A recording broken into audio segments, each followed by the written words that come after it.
your ticket. Let the fucking drummer get wicked. Yeah. Yes, classic. Well, we have a guest here today. Yes. And I want to give a big welcome Yes. and a big, wonderful introduction. Big round of applause to our brother. A big round of applause to Elijah Smith. All right, brother Elijah. Right, so let me tell you about Elijah Smith, because y'all clapping for him, but y'all know what he did yet. Like, go ahead, brother. You don't even know who he Break is, it down, brother. It's Break all it right, down. It's all right. Elijah Smith. Break it down. Elijah Smith is from Newark. He's a former university high school debater.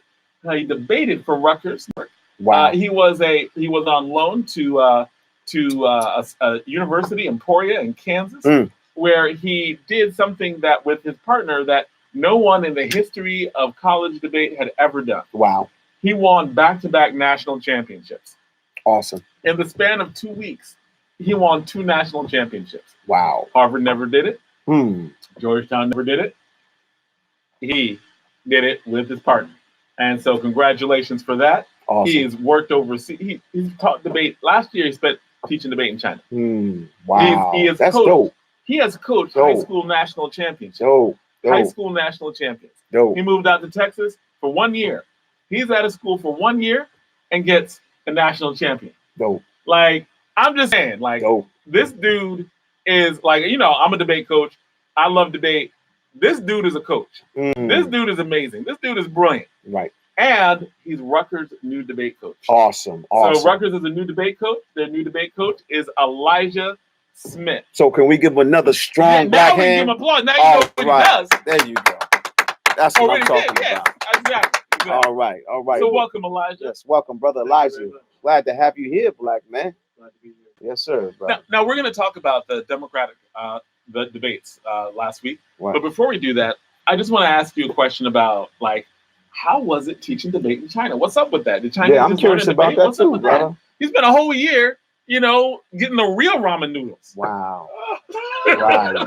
Not the hood version. Right. But the real ones. I was like, bring some back. Yes, absolutely.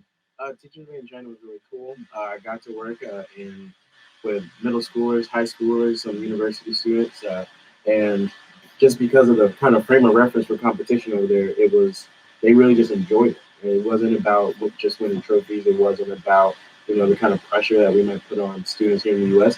They were having fun. Seventh graders getting up at 8 o'clock in the morning to do debate on Saturday. Awesome. That's dope. So is debate big in China? Like, is it as big as it is in the United States or bigger? It's getting there. It's about the same. So, and is it common for Americans to come over to China and teach Chinese kids debate? Especially a black man.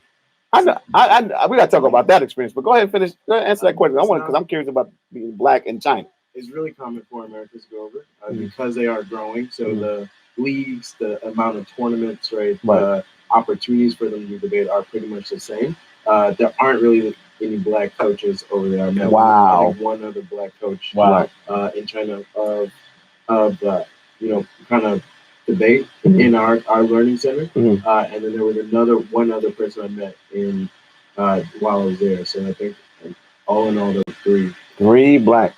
Yeah. Now here's a question: do they debate in Chinese or English? English. Wow. Really? So the Chinese debate in English. So debate is big there. It's almost as big as it is in the United States, but they're speaking English. Yeah. So they're debating complex topics in the 7th, 6th grade in English. They're trying. Sometimes it doesn't go as smoothly as you would hope. Sometimes things get lost in translation, but they're definitely doing a good job. Wow, like that. Does that tell you anything about our own education system, or like what are some? You came back. You just got back. I know we're going to get into these Democratic debates, but what are some of your reflections? One of my biggest regrets is not learning a second language earlier. A lot of these kids, they're on their 3rd or 4th language already. 3rd or 4th. So a lot of them, they know Chinese, they know English. They're working on, they might know some Korean. They are working on Japanese, where they might be speaking like a different Western language. Wow. They also speak, a lot of their families speak a dialect. That's not become a national language. So a lot of them are on like 4 languages by the time they're. It's amazing. Wait, you said 4 languages by the time they're in 8th grade. 8th and 9th grade, they're getting towards 3 or 4. That's amazing. And the fluency is up there. It's pretty high. Wow. Especially because debating in another language, that's a thing. Like that's just incredible to do. So yeah, at some point we're gonna have you back to talk more about that. About that experience. Also talk about the black experience over there. I mean, because I know, I mean, not that many black folks over in China, so I know that. No, not at all. So I know it's an experience, right, brother? It was eye opening. Very interesting. Very interesting. All right. Wow. Well, so we definitely have to have you back. Yes. When you said eye opening, your eyes opened a little bit. You're like, it's eye opening, and eyes went open a little bit. I bet like, pictures were taken. People were touching. Like, does it come off? There was some touching. There was a lot of pictures. I mean, black man. At least 25 family. Wow. You might have been the first black man they ever met in their life, brother. Probably, actually. Wow. That's why so many pictures. That's all like, right. Can we touch your hair? Yes. Can we touch? He has a lot. For those of you who can't see, Elijah has a lot of hair. He's a big furry beard. Right. And probably was a lot bigger when he was out in China because they probably didn't have black barbers. Right. Like you just. It was just so you just let it grow because dude can be hairy. You just maybe find a China. Maybe find a Chinese brother that you black man trust somebody who's not black because they hair. I had to go a few times to a Chinese guy. Wow. He didn't do a bad job. Okay. It wasn't right. Right. Right. Like it wasn't right. Wow. But no one out there would notice. No. So wow. That's dope, though. That's dope. That's what's up. All right. So we had. Debate coaches. You were an excellent debate coach, an excellent debater. What do you think about the debates?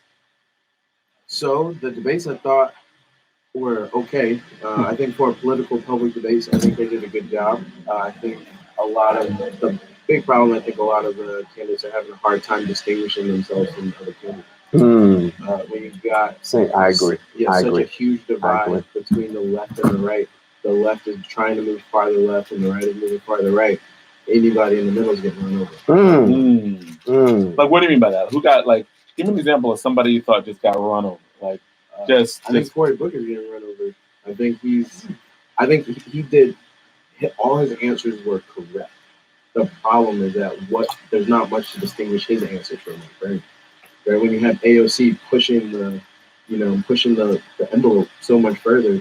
You hear her or see her tweeting about things, and you hear Cory, he sounds nice, he sounds right, he sounds really polished, he's a great speaker. But what makes you want to vote for him? He's polling right so well. So in other words, why would you not vote for Biden and vote for him? It seemed like you were trying to get the black vote, though. The Kool-Aid thing? Like no, not the. Okay, so and not because he said the Kool-Aid thing, but because the way he was going after Biden. It seemed like Biden had all the black votes that Kamala and Cory Booker wanted for themselves. And do you think that that's how it played out? And how do you think Cory Booker did in trying to get the black votes? Because black women are going to control the Democratic nomination. Yeah. How do you think they did? I think they did okay. I think even Biden's team expected it. So why his answer, right, to when Cory raised the question like the crime bill. And he had a kind of threefold answer prepared that you could see he had memorized and was ready for that fight on the stage. I think Cory, when there was some pushback from Biden about the potential stop and frisk issues in North while he was mayor, which were real. I don't think he had a great answer. You don't think the Kool-Aid answer was good? I think that's a non-answer. But people loved it. So how do you explain? Everyone was like, Cory killed it. He did so well. And he dodged out of that with the Kool-Aid answer, which was very popular. So help me explain it. I think it was popular because it made him stand out, right? It was out of the normal for his kind of more reserved, kind of, kumbaya kind of position that he usually takes. When Cory Booker's getting live, they're like, oh God, something just happened on the stage. What just happened? Right. So a lot of people on Twitter and Facebook, it kind of blew up. But the question is, how does he answer that later? Because that was just the first line of response to Biden and his team. What's the second line of response that they didn't get to? So you're talking about because that was a controversial part of the administration. When he did have Giuliani's former police chief, they were doing stop and frisk. I remember having students during that time, and students were getting and seeing young black men and young teens getting their pants dropped, getting actually stopped and frisked, or being told to lie down on the ground in large groups or lying against the walls in large groups. And you see that going through, and you're like, damn, like this is Newark. So that, and you were around for that, but absolutely, like you were one of the people protesting. Absolutely, no doubt. But remember when you were saying earlier about especially the police brutality stuff, right? Absolutely. We were protesting around police, all forms of violence going on in the community, but definitely police brutality. All right, or black on black violence. We call that black on black violence, but in between community violence, right? Community violence, but in between that, it was police brutality. No doubt. I think that you said something. You touched on something so deep, man, early in the show, man, about what he could do to kind of, I guess, reel in black voters, John. And you talking about? Oh, you're talking about with Congressman Payne. Yeah, with Congressman Payne. About Cory Booker. Touching on the infrastructure that need to be fixed in communities like Flint, Newark. I like that. But unfortunately, the Cory Booker thing, the stigmatisms of the charter school, the brutalization of charter schools in Newark, is and there was another issue in terms of the prescription. The water. No, it was prescription. It was dealing with yes. It was him defending the pharmaceutical companies. Absolutely, in New Jersey. Right. That is hurting you. Those things are hurting you, John. And you think that they're hurting them with being able to get, because he is trying to get the black vote. Right. And you don't think the Kool-Aid thing did it? No, I don't think so neither. So why is it? What was the Kool-Aid thing? How do you explain it? It was a great kind of rhetorical moment. It was great. Right? He got everybody's attention, but this is kind of his track record, at least the way in which the media perceives it. That he's really great on pushing the kind of social justice envelope, and then he circles back and he refuses to go as far left as Bernie or AOC or other candidates on things like the price of drugs, on Medicare. Right? If you check his platform, most people are saying Medicare for all. His platform is Medicare for all, but he'll take a compromise in Medicare for all. So he didn't get elected yet. And so the question is, are you for all or are you for some? Right. So we know it's going to get washed down. We know the bill that you want is not going to be the bill that you get at the end. Right. And so how many is some, right, if he's already starting it? And going back to the protest of Cory Booker, man, I'm telling you, bro, that was all over national media, John. Right. Newarkers were fed up with his administration in Newark, about the issues of crime and violence. I think that's another reason why, his numbers are down. Even before he entered the race, people were saying that if Cory Booker actually tries to be a candidate, people were saying that he's gonna struggle. He's gonna struggle, man. That's all I kept hearing. He's gonna struggle. Maybe Jerseyers, forgive him about some of the stuff some of the stuff that happened in Newark, but but the country, nah, the country, when you travel, of course you, Brother Elijah, man, going all the way to China. But when you travel around in America, man, it's a whole different beast, man. It's a whole different beast. A candidate could be popular in one state, one city, but not popular in mid America, Midwest America, or the South, or California, the West. Well, true, but I think the one thing that could, I very much disagree with a lot of things that Cory Booker did when he was mayor. Yeah. But I do think he's a better senator. Charter schools, right? Definitely under his charter watch. Schools, right? All that crime and violence. Well, I don't fault him for the crime and violence thing, because there are two things that were going on, right? He was trying to deal with issues of crime and violence, and I think he made the same mistake that Biden made in terms, and everyone in the 1994 crime bill, they sought to initially solve issues of crime and violence with more harsh policing, as opposed to understanding it as a social issue, as violence as a disease. The things that you were pushing. His police director was Gary McCarthy. Right. His police director was brutal. Right. We ran out of Newark. Right. Activists were he got to go. Right. That was our demand. When I was we formulated the Newark Anti-Violence Coalition, that was one of our demands. We had 5 demands. One of them was to rid Newark of Gary McCarthy, because his policies were not helping, were not progressive were not in, working side by side with the community. And it was fully so we ran this corrupt. Right. You maybe start cursing in a minute. Right, I know you were stuttering. You were like that. McCarthy. Right. McCarthy. We ran that McCarthy out of Newark. Right. Okay. And guess what? Folks, when he left Newark and ended up in Chicago, Illinois, people saw that this dude is not because he messed up in Chicago, and they ran his behind out of there too. Right. So let me start with it, John. No, I get it. I get it. Right. So, but they also found out in Newark that the police were responsible for a lot of the guns being on the streets. There were studies that were done that actually then councilperson Raz Baraka did. Right. That were like a lot of these guns are coming from police. Right. A lot of there was a heavy corruption.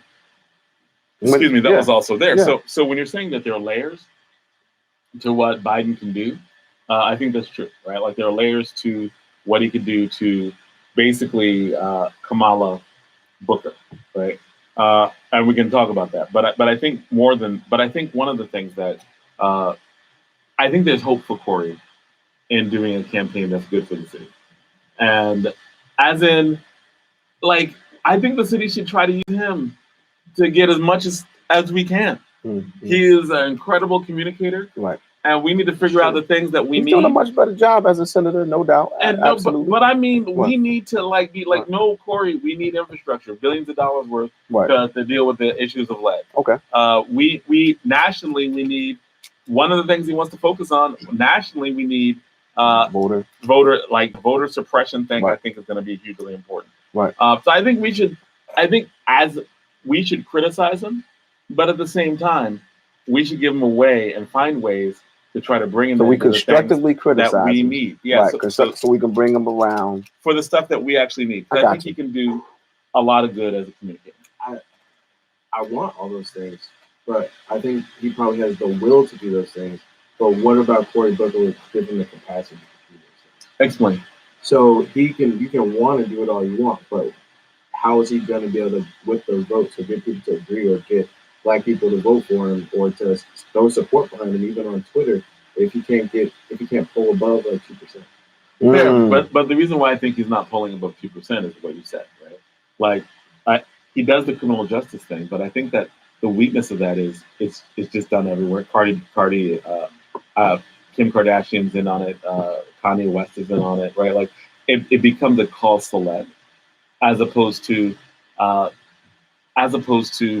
here are some thoughtful issues that I'm going to be out way in front of. Like criminal justice is popular to say criminal justice reform, but no one knows what you mean by it because Republicans and Democrats already agree on it. So I don't think it's really powerful. I think that infrastructure could be powerful. I think voter suppression could be powerful. He needs to get Black people to get votes away from Biden. He needs us to really take him seriously on some stuff that we need. And if he's able to do that on some stuff that we need, then I think that might be an difference. Because criminal justice, he's so vague with it, right? We need criminal justice reform. We lock up too many Black people. Yeah, but what's the bill? What are you going to do? But John, if I could just say this, I feel you on that, brother. But eventually, here's the part of me that's I'm concerned about, that the Democratic Party is going to cover down. They're going to cover down, and they're going to pick, their candidate. I feel that. Well, part of me, but I want the brother to give the analysis on it. But I just kind of feel that, John. You're right. With Cory Booker, you could have all those things, but for some reason, it's not translating to the masses of people. It's not.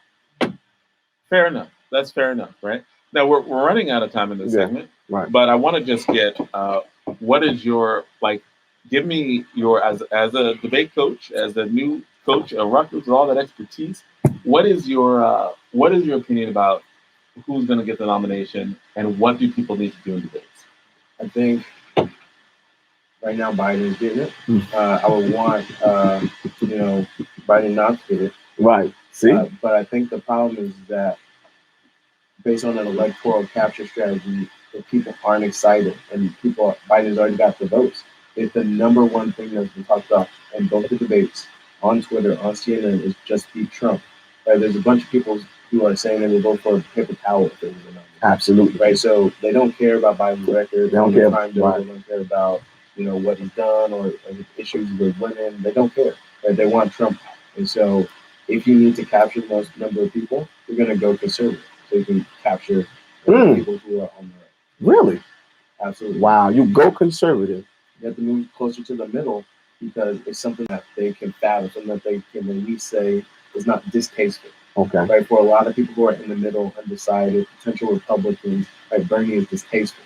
Right. Whereas Biden is uncomfortable for 4 years. That's a Democratic Party establishment, though. Absolutely. I agree with you that the radical candidates are most likely not going to be phenomenal. So no matter what. So Warren is not going to catch up. I wish my student loans could definitely use Warren. I don't think she's the one. Okay. All right. Well, we're going to have you back, especially with. Wait. One more question. You asked me 2 questions, John. All right. We're going to get to that. Okay. We are.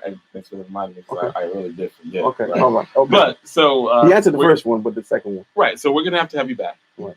And with the other debates. But before we let you go, and before we get into the best mix in the entire universe with DJ Rhino, I got one question to ask you. Right. Very important question.